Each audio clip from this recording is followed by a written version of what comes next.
자,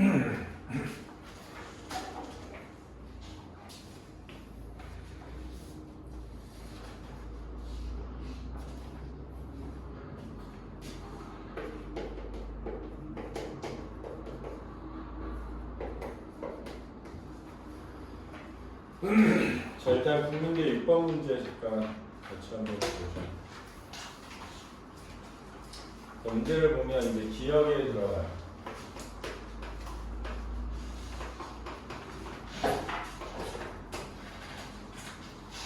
말을 한 문장으로.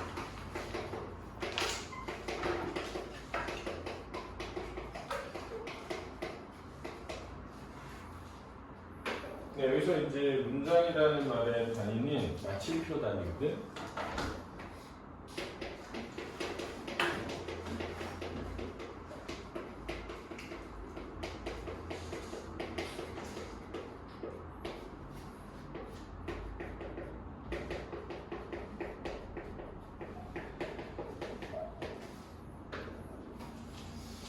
그래서 문장이라는 건 뭐냐면 문장으로 써라 그러면 주어와 서술어를 갖춰서 써라 이런 뜻이야.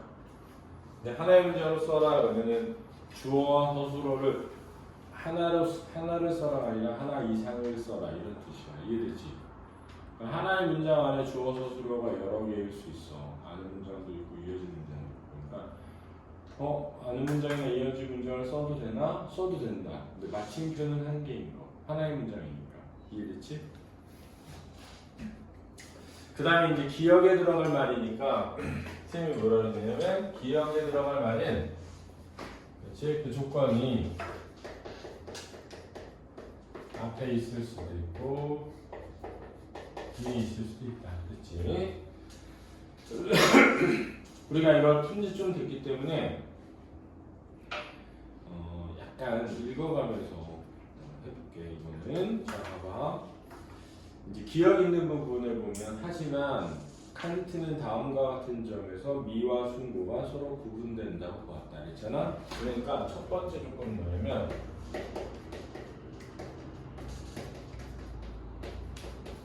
요걸 쳐야 돼. 그지? 그러니까 미는 이러이러한 것이 나면 순고는 이러이러한 것이다. 이런 식으로 쓰면 되는 거지. 그치? 그러니까 이는 이러이러한 것이라면 주어 서술어, 순고는 이러이러한 것이다 주어 서술어인데 마침표를 하나 넣으면 되지. 이해됐지? 그 생각을 해야 돼. 첫째 가로 딱 이렇게 들어가거든. 그 다음 예를 들어 이렇게 있잖아. 그러면 얘가 예시니까 그지? 이 예라는 건 뭐냐면은 구체적인 거지. 그지? 구체적인 예에 들어있는 보편적이고 추상적인 개념을 찾으면 돼. 이 구체적인 건 안에 들어있니?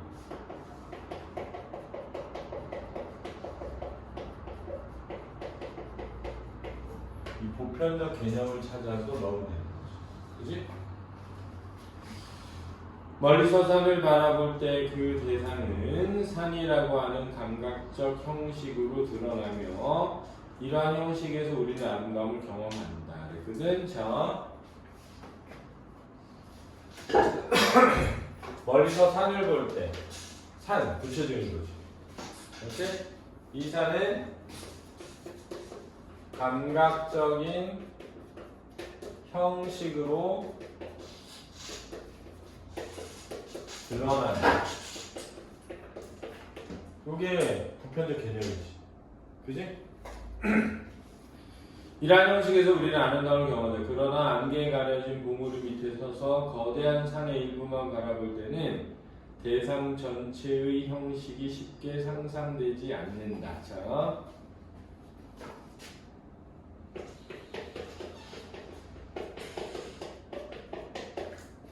안개 속 산을 보면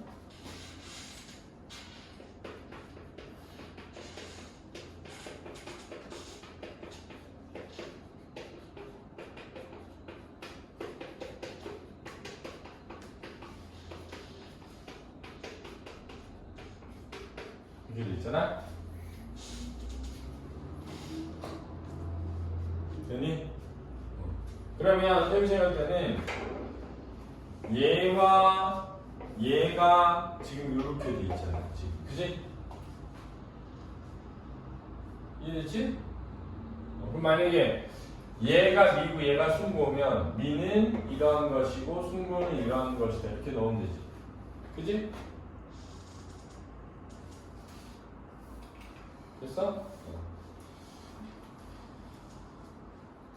그리고 그 모습을 전부 드러내지 못할 만큼 거대한 산의 모습에서 우리는 순고를 경험한다. 그러니까 아 얘가 순고 맞네? 얘가 미네. 아까 아름다움이라고 했으니까. 이처럼 순고는 우리가 제안해 내려는 형식의 한계가 없기 때문에 발생한다. 형식의 한계가 없다. 이거지.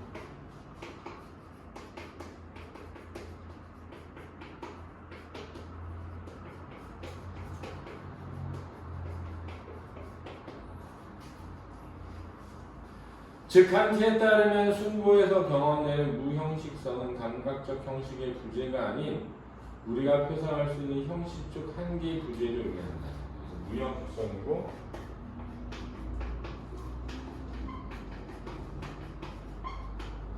이라는 것의 핵심은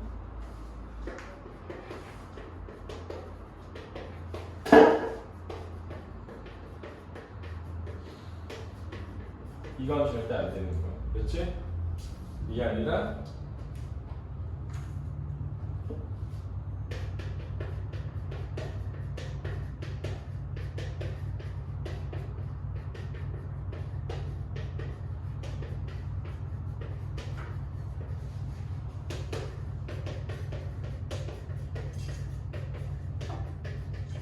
이게 돼야 돼. 그렇지?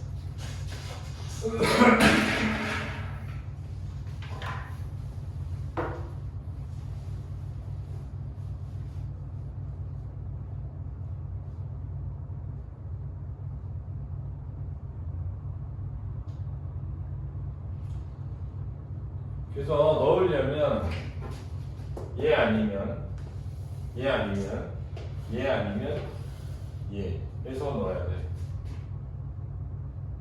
그렇지?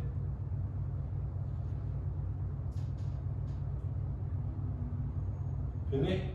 그리고 이제 생각하는 거는 이런 거 같아. 봐봐. 지금 얘하고 반대 쌍으로 넣어야 되거든?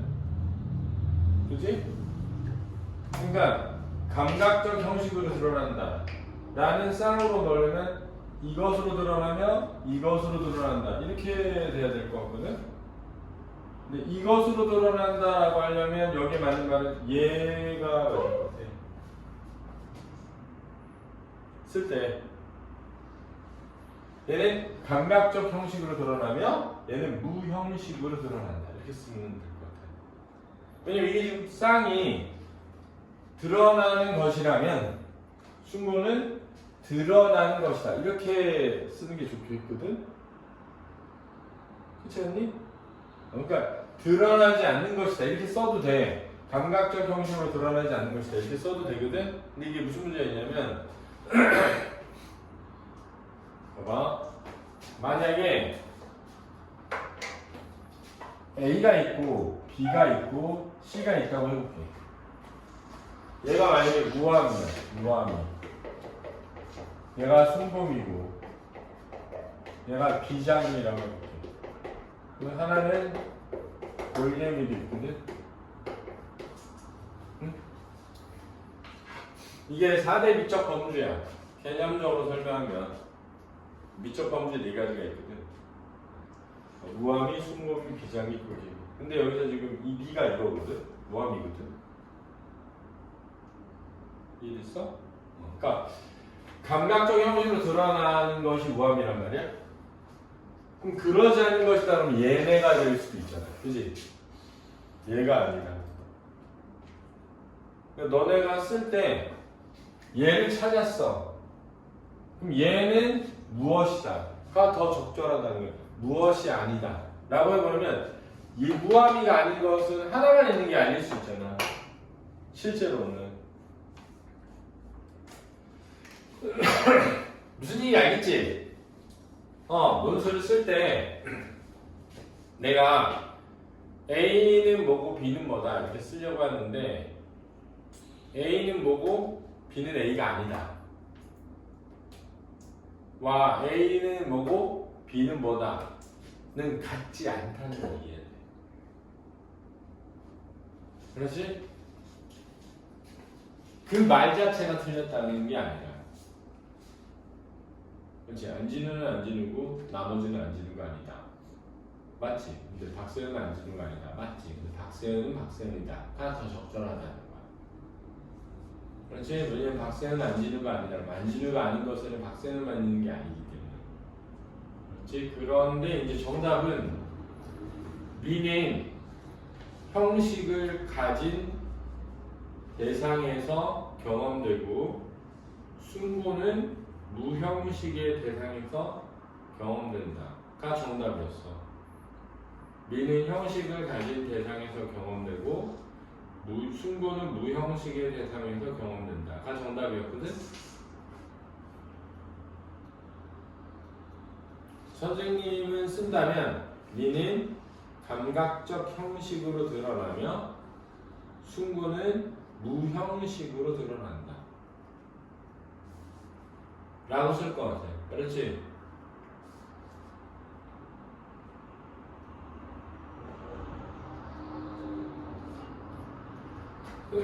이걸 조금 설명하면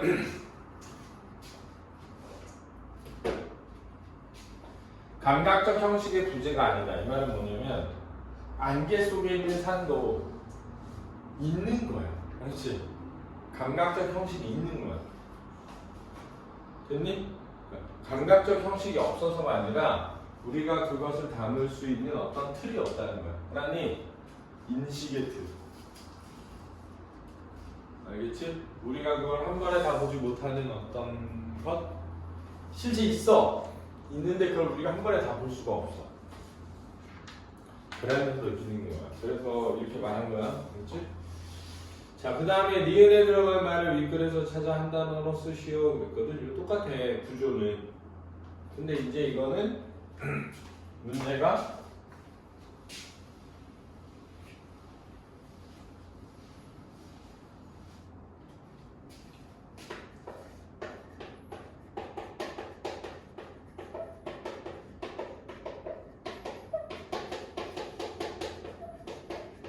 이렇게 됐거든.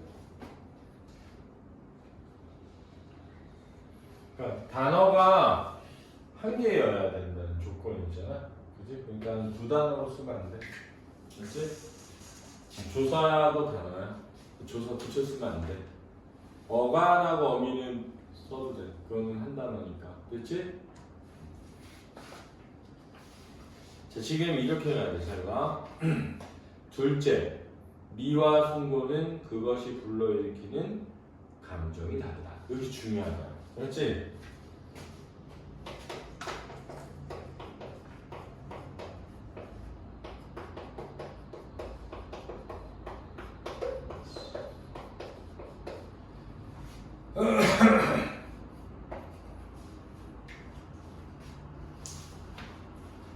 칸트는 미가 직접적 즐거움을 준다면 순고는 불쾌라는 감정을 유발한다고 봤다. 우리는 어떤 거대한 대상과 대면했을 때 그것의 전체 모습을 재현해내기 위해 쓰는 과정에서 자신의 지각 능력의 한계에 도달하는 불쾌한 경험을 하게 된다. 그리고 이러한 불쾌한 감정을 거쳐 결국 순교라는 쾌의 감정을 만나게 된다.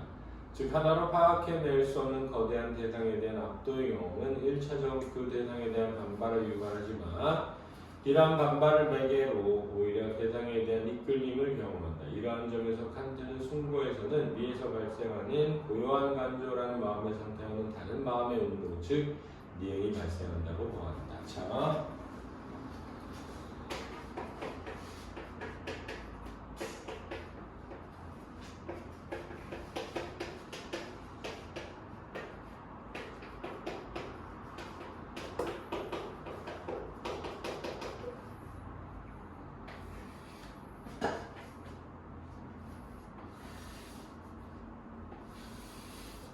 이렇게 됐다. 그지? 그럼 여기 들어갈 말은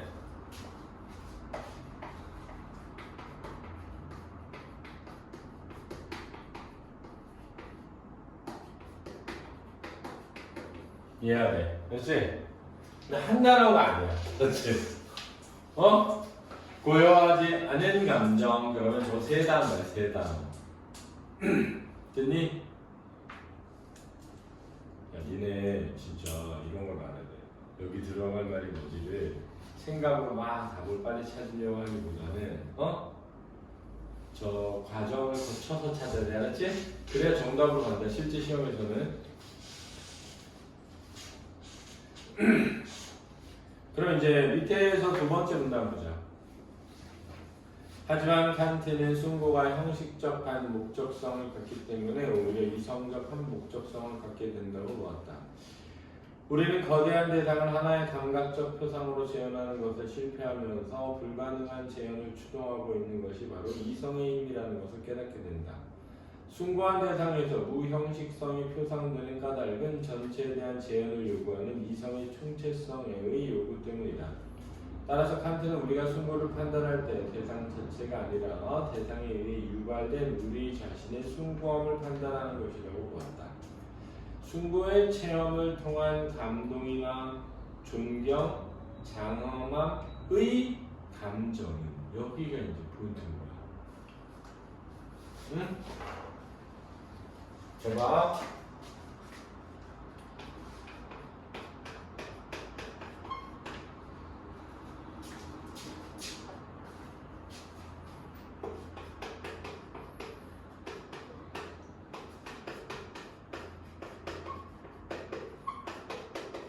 이렇게 했잖아. 감동이나 존경이나 장엄함의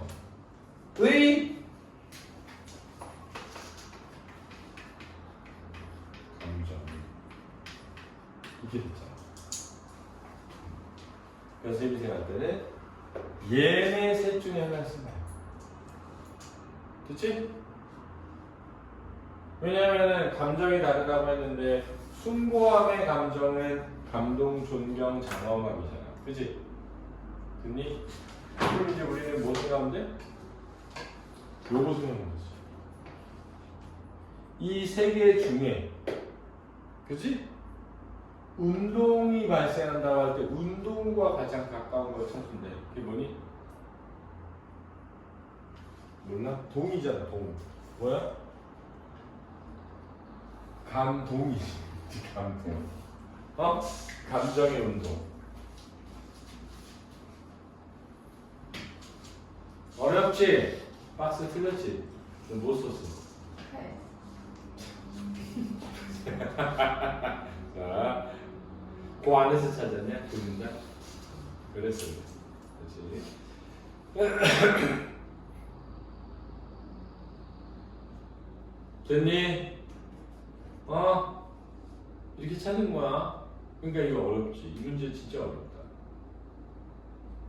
됐니? 자, 그럼 이제 뭘 첫 번째 생각해야 되냐? 첫 번째, 둘째, 미와 숭고는 그것을 불러일으키는 감정이 다르다. 여기서 출발해야 돼. 그렇지?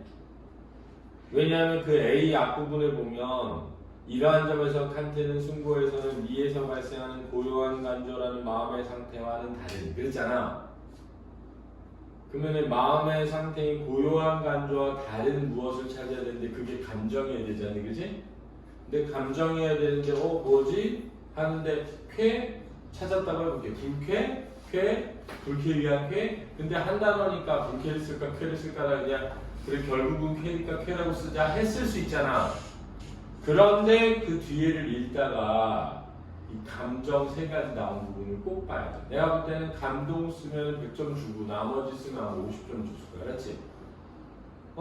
쾌 쓰면 빵점 주고 알았지? 그래서 중요하다.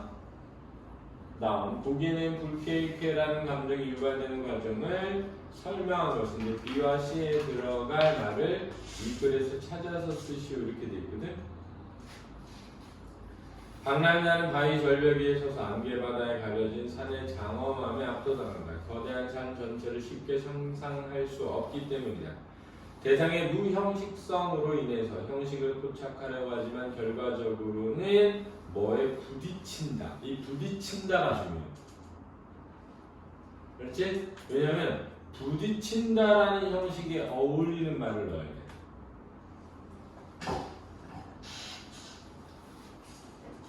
이 과정은 불쾌한 경험이다. 자, 이제 3번은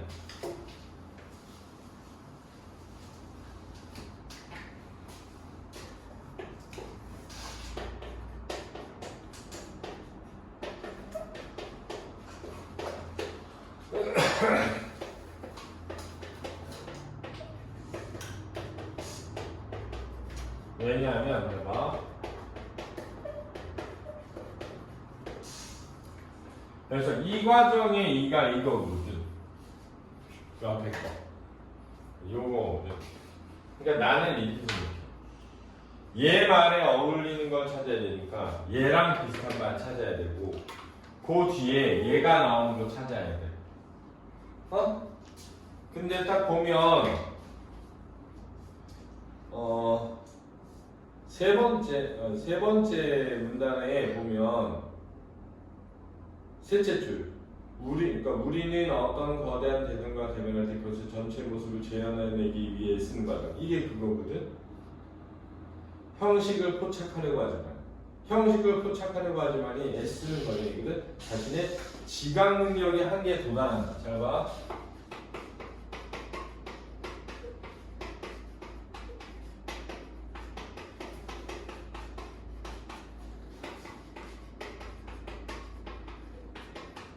얘가 이거랑 같거든. 도달한다랑 부딪힌다가. 그지?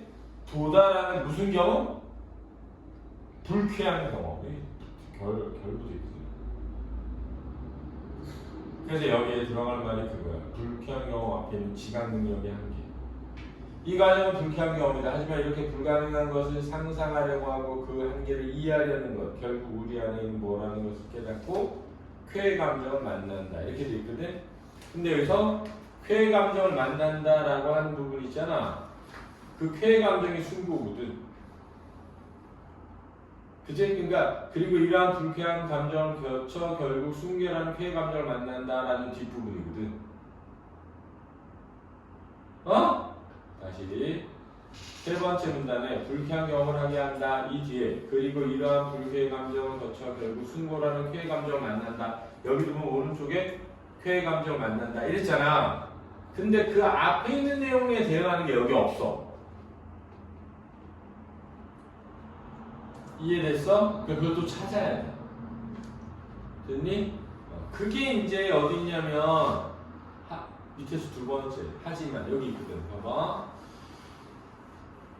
하지만 칸트는 숭고가 형식적 반복성을 갖기 때문에 오히려 이성적 한목적성을 갖게 된다고 봤다. 이성적, 이거 중요해.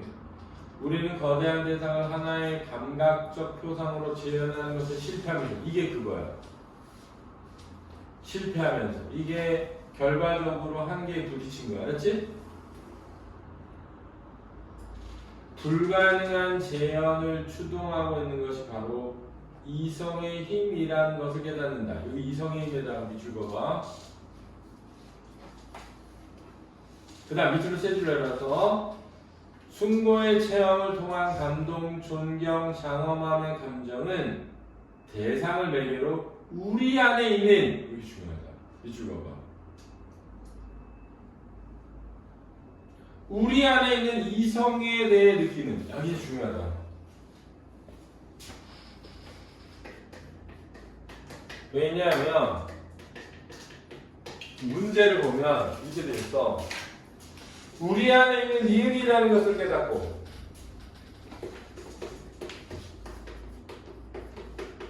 지금 이렇게 돼 있지 않니? 그냥 똑같아 여기가.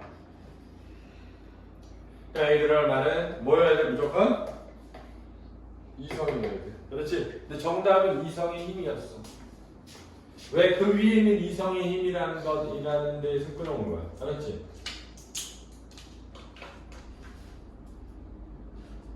됐니?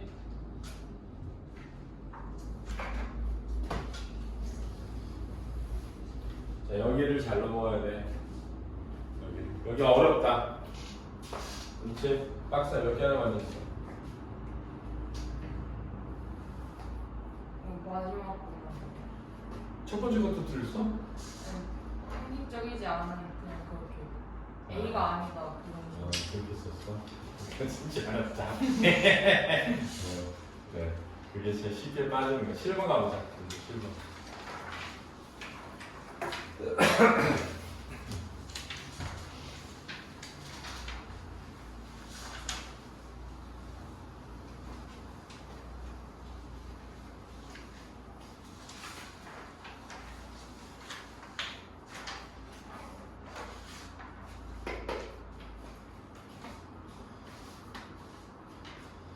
자, 1번에 보면 기억에서 디귿에 들어갈 말을 가에서 찾아 쓰라 이렇게 되어 있죠. 그죠? 찾아 쓰는 거니까 그대로 써야 돼. 그렇지? 아래의 그림은 세로축은 의사결정에 수반되는 비용을 가로축은 의안을 통과시키기에 필요한 참석자의 비율을 줍니다. 곡선 A는 기억을 의미하고 곡선 B는 니은을 의미한다. 그림에서 보는 바와 같이 의안을 통과시키는 데 필요한 찬성자의 비율이 낮으면 의사결정 비용은 낮아지는 단위원 그랬거든. 그치? 다음에 외부 비용은 높아질 수밖에 없다 이랬거든. 그러니까 찬성자의 비율이 낮으면 의사결정 비용이 낮아지는 거니까 찬성자의 비율이 낮은 것은 X축으로 왼쪽으로 가는 거고 왼쪽으로 갈수록 의사결정 비용이 낮아지니까 낮아지는 건 A지. 그러니까 A는 의사결정 비용이지. 그치? 이해했어? 무슨 말이냐면 이렇게 돼 있어. 뭔가 그리고 그다음에 여기는 찬성자 비율. 이렇게 되는 거거든. 그치? 근데 지금 보면 곡선 A는 뭘 의미하고 곡선 B는 뭘 의미하는데 그림에서 보는 것 같이 의안을 통과시키는 데 필요한 찬성자의 비율이 낮으면 이 말을 이해되는데 봐봐. 이게 찬성자의 비율이잖아. 그지? 그러면 자, 여기를 기준으로 해서 이쪽이 찬성자 비율이 낮은 쪽이야. 이쪽은 찬성자 비율이 높은 쪽이지.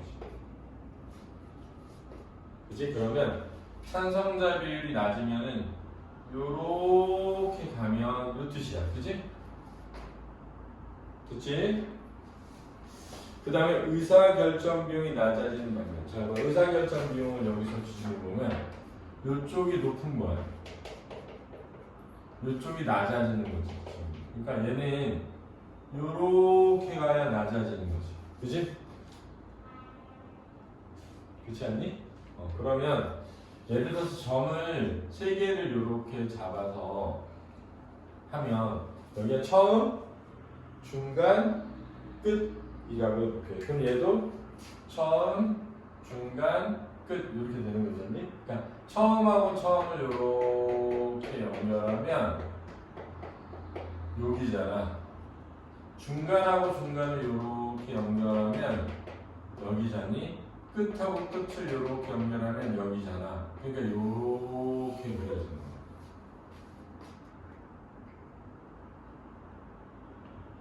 그지?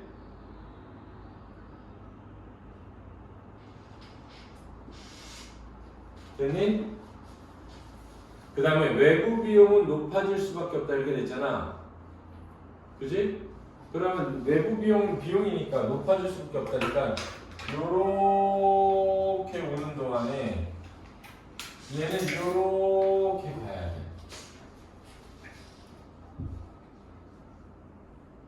그지? 이게 의사결정 비용이잖아.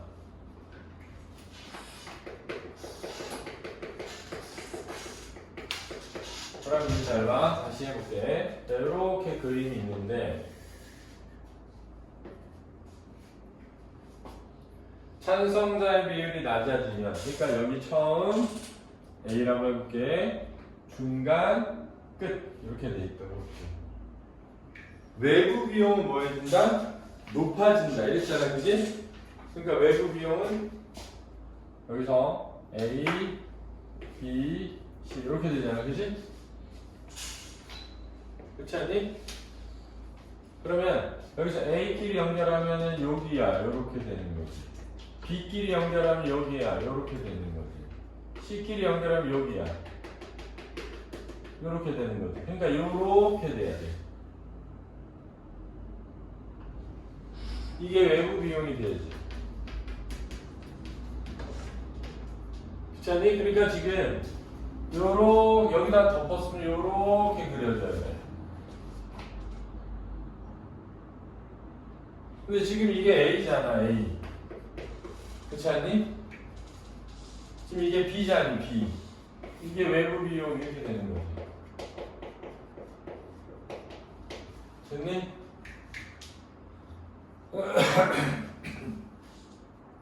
이거를 뭐라고 하냐면 그래프에 대한 이해라고 해. 그래프에 대한 이해. 그러니까 이 그래프라는 거는 여기 있는 그림이 중요한 게 아니라 요 각각의 그림들은 x축과 y축의 값이라는 걸 이해해요.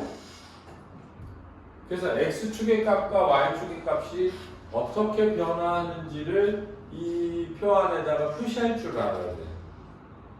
굉장히 중요하다. 이거는 이 기능이 있는지 없는지를 왜 중요하냐면 니네는 잘 모르겠지만 나중에 대기업에 입사할 때 보통 대기업 입사 시험이 있어. 특히 삼성이나 이런 데서 뽑는. 근데 그 대기업 입사 시험에 한 40%가 저 그래프 읽는 방법 이해하는지. 말을 그래프에 표시할 수 있는지랑 그래프에 표시되어 있는 걸 말로 이해할 수 있는지. 이게 진짜 중요해.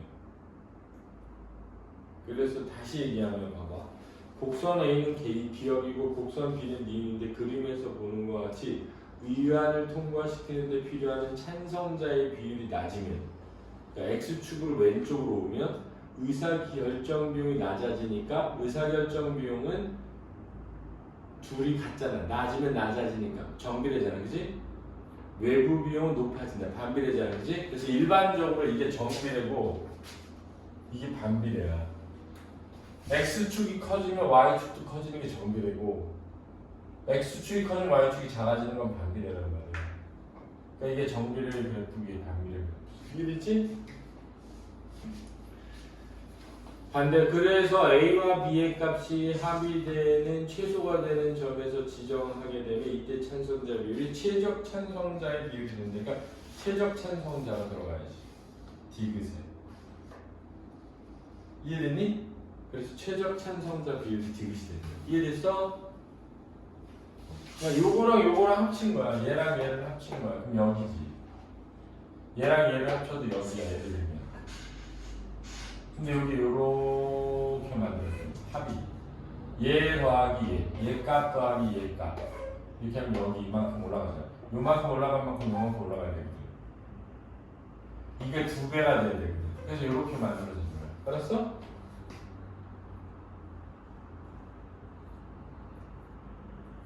이 y 값하고 x 값을 더해야 됩니다.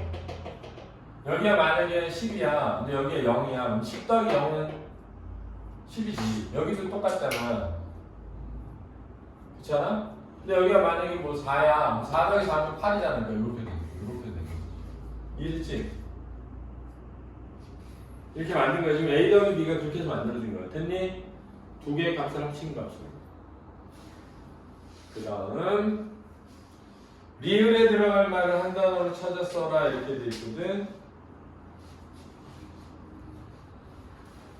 지금 리을은 오른쪽에 있는 문제 그 첫째는 여기서부터 읽어야 되거든. 이것도 니네가 한참 전에 읽었으니까 다시 읽으면서 해보자. 첫째는 선호 영역의 무제한성이다. 이는 개인들이 대안에 대해 어떤 선호도를 가질 수 있다는 것을 의미한다. 둘째는 파레토의 원리이다. 이는 집단 구성원 모두가 A보다 B를 선호하는 경우 집단의 최종적 선택 또한 A보다 B를 선호해야 한다는 조건이다. 셋째는 완비성과 이행성이다. 완비성은 모든 대안에 대해 선호의 순위를 매길 수 있어야 함을 의미하고, 이행성은 A보다 B를 선호하고 또한 C보다 A를 선호한다면 당연히 C보다 B가 선호되어야 한다는 것을 의미합니다. 넷째는 무관한 대안으로부터의 독립성인데 이는 A와 B 간의 순위는 단지 A와 B의 비교에 의해서만 결정되어야지 제3에 대한 C가 등장했다고 해서 A, B 순위가 역전되어서는 안 된다는 것이다. 다섯째는 독재에서 벗어난다는 비독재성이다. 어느 누구도 집합적 선택 과정에 대해서 결정적 영향력을 행사해서는 안 된다는 조건이다. 즉 다른 모든 사람의 선호가 무시된 채 특정인의 선호가 그 사회 전체의 선호가 되어서는 안 된다. 에러가 제시한 조건들은 합리적이고 민주적인 의사결정을 위해 당연히 존중돼야 하는 것이다. 그러나 에러는 불가능성 정리를 통해서 사회 구성원의 숫자가 2명 이상이고 선택 가능한 대안이 숫자 3개 이상일 경우에 5가지 조건을 모두 충족하는 방법은 존재하지 않는다는 것을 증명했다. 에러에 따르면 조건 1에서 4를 충족하는 유일한 방법은 리을이기 때문이다. 5가지 조건 사이에 모순이 발생하여 이를 모두 충족하는 방법은 존재하지 않는다. 자, 여기 이제 문제의 핵심은 이거야. 잘 봐. 조건 1에서 4를 충족하는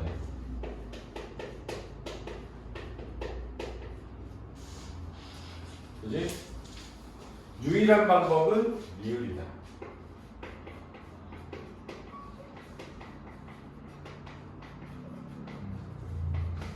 이걸 찾아야 돼 지금. 리을 이기 때문이다. 그 다음을 잘 봐야 돼. 5가지 조건 사이에 모순이 발생하고 이게 답이지.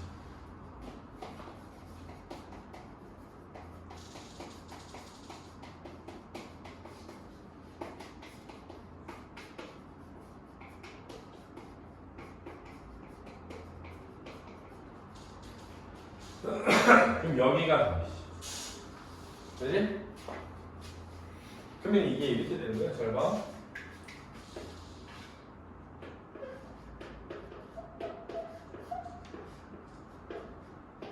이렇게 돼. 어? 왜냐면 지금 봐봐. 위에는 조건 1에서 뭐? 4까지만 말했잖아. 조건 1에서 4까지만 말했는데 여기서 5가지 조건 사이라고 했잖아. 그 여기 들어간 말은 조건 5여야 되지.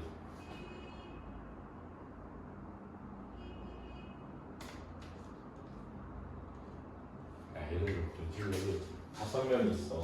5명 있는데 5명 모두를 만족시키고 싶어. 5명 모두를 만족시키고 싶은데 4명하고 1, 2, 3, 4가 원하는 걸 하려면 1, 2, 3, 4는 떡볶이집 가재. 근데 떡볶이집 가자는 1번부터 4번을 만족하는 유일한 방법은 5회. 근데 이 사이에 모순이 있대. 그러면 5번은 떡볶이집 가기 싫어야 되잖아. 이해됐어? 근데 지금 조건이 4개가 하나의 조건이 아니라 조건 4개인데 지금 조건 5개를 만족시켜야 되는데 조건 1, 2, 3, 4를 만족시키는 방법은 뭔데 그게 모순이래. 그 모순이라는 게 뭐냐면 이게 지금 이렇게 돼야 된다는 거지. 왜냐면 1, 2, 3, 4, 5를 만족시키고 싶은데 1, 2, 3, 4를 만족시키려면 나도여야 된다고. 그래야 1, 2, 3, 4, 5를 만족시킬 수가 없지. 그러니까 5와 나도의 모순을 이해해야 된다는 거지. 근데 5번째 조건이 뭐니? 독재에서 벗어나야 하는 비독재성이잖아.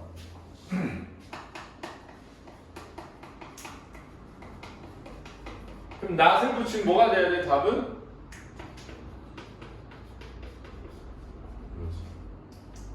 1에서 4를 충족하는 유일한 방법은 독재다. 이게 답이야. 근데 5번은 뭐였어? 비독재성이지. 그러니까 5개를 다 만족시킬 수 없지. 하나님,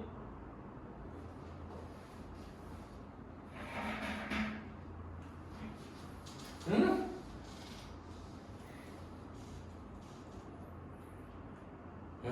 박사는 또 이해가 안 돼. 안 됐어요. 표정은 이해가 뭐지? 그러니까 여기 이 문제 풀 때 조건 1에서 4를 충족하는 유일한 방법은 리을이기 때문에 5가지 조건에 모순가 써요. 그렇게 되려면 5번째 조건과 모순된 게 들어가야 된다는 거지. 5번째 조건이 비독재성이니까 B를 빼면 뭐야?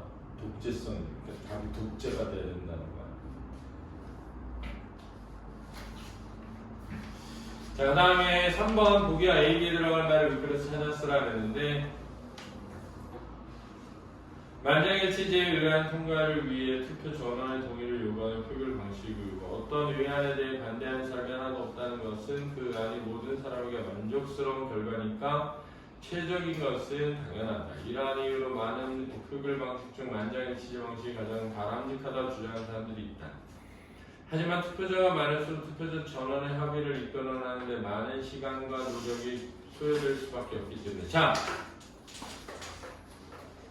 전원 합의를 이끌어내는데 자 요거지 찬성자 비율이지. 찬성자 비율이 높아지는데 많은 시간과 노력이 소요된다. 요거는 그 의사결정 비율이잖아. 그치? 그래서 여기 의사결정 방식 중에 뭐가 최대라는 점에서 의사결정 비용이 최대라는 점에서 효율성이 떨어진다. 이렇게 되는 거야. 알았니? 또한 의견이 다른 경우에 만장일치로는 사회적 선호를 결정할 수 없다. 가령 A와 B라는 두 가지 음식 중 하나를 먹기로 결정할 때 A보다 B를 좋아하는 사람도 있고 B보다 A를 좋아하는 사람이 있는 경우에 둘 사이에 선호 순위를 결정할 수 없다. 이게 중요한 말이지. 선호 순위를 결정할 수 없는 게 저 위에 가면 뭐라? 완비성이지. 그치? 저 위에 가서 셋째 줄 보면 완비성은 모든 대안에 대해 선호 순위를 매길 수 있어야 하는 거라며. 근데 완비성은 없는 거지. 이해됐니? 그래서 밑에 들어간 말은 의사결정 비용과 완비성이 되겠다. 알겠죠? 자, 이제 8번 갑니다. 1번.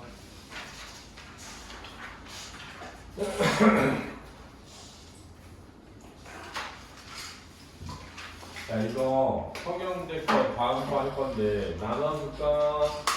다음 주에 와서 할까? 나눠줄까? 집에서 풀어와.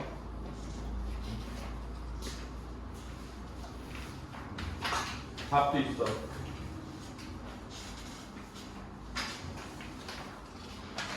이거는 김독서 학생가 챙겨줘.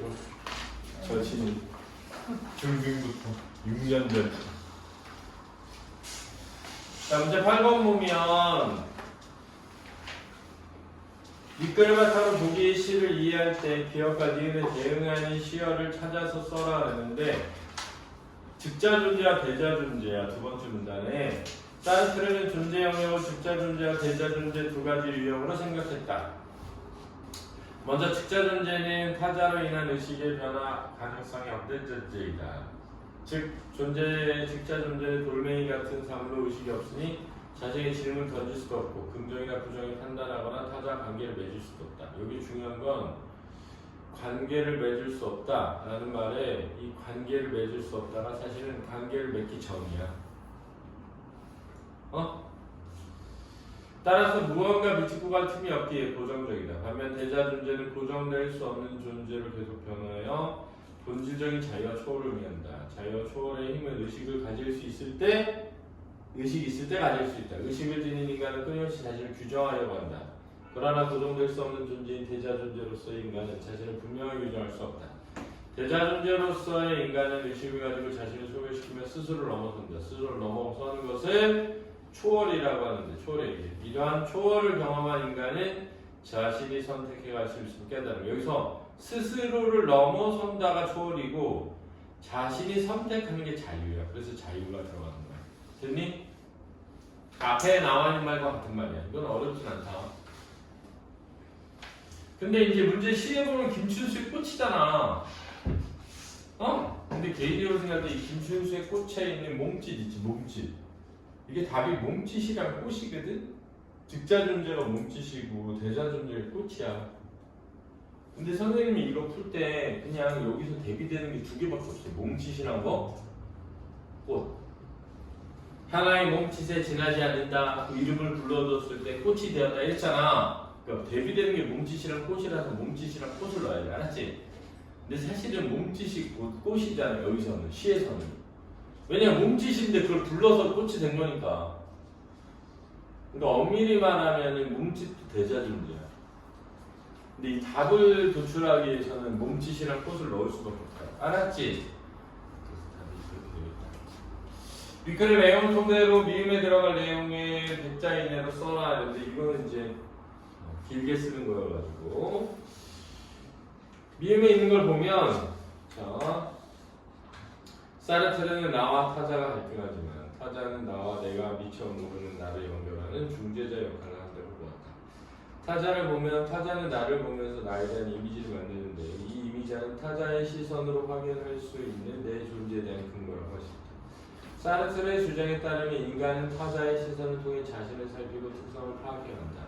사르트르는 이 세계에서 나의 존재와 이유와 근거를 제공할 수 있는 유일한 존재는 타자뿐이라고 생각했다. 따라서 사르트르는 인간이 진정한 나를 알기 위해서는 미음인 것으로 보았다. 할 때 이 미음에 들어갈 말찾기가 답이었어. 알았니? 자, 답은 불러볼 테니까 써봐. 타자와 관계를 맺으며 성찰하는 과정이 필요하며 타자와 관계를 맺으며 성찰하는 과정이 필요하며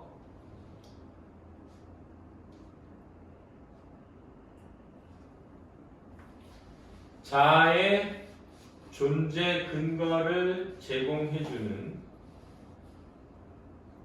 나와 타자의 갈등은 필수 불가결한 것으로 본다.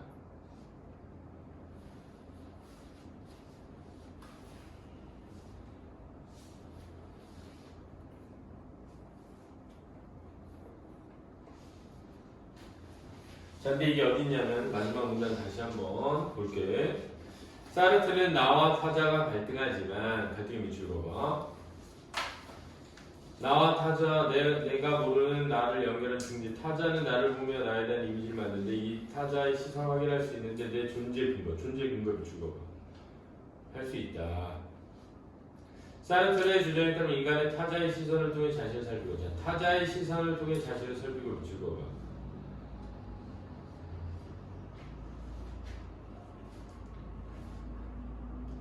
사르트르는 이 세계에서 나의 존재의 이유와 근거를 제공해준 유일한 존재는 타자뿐이다. 존재의 이유와 근거를 제공해준 유일한 존재 타자뿐 주고 이걸로 만든 거야. 자, 그러니까 내가 두 번째 밑줄그라고 했던 것 중에 타자의 시선을 통해 자신을 살핀다. 타자의 시선을 통해 자신을 살핀다는 게 성찰하는 거야. 타자와 관계를 맺으면 성찰한다. 그렇지? 그 다음에 마지막에 존재 이유와 근거를 제공해주는 유일한 존재인 타자와의 위에 갈등은 필수 불가결하다. 이렇게 만든 거야. 알았니? 그래서 그 문단의 내용 있지?을 넣어야 돼. 왜냐면 따라서 라는 걸 보여? 따라서 이것 때문에 그래. 지금 이렇게 문단이 이렇게 있어. 이렇게 돼 있잖아. 요 말이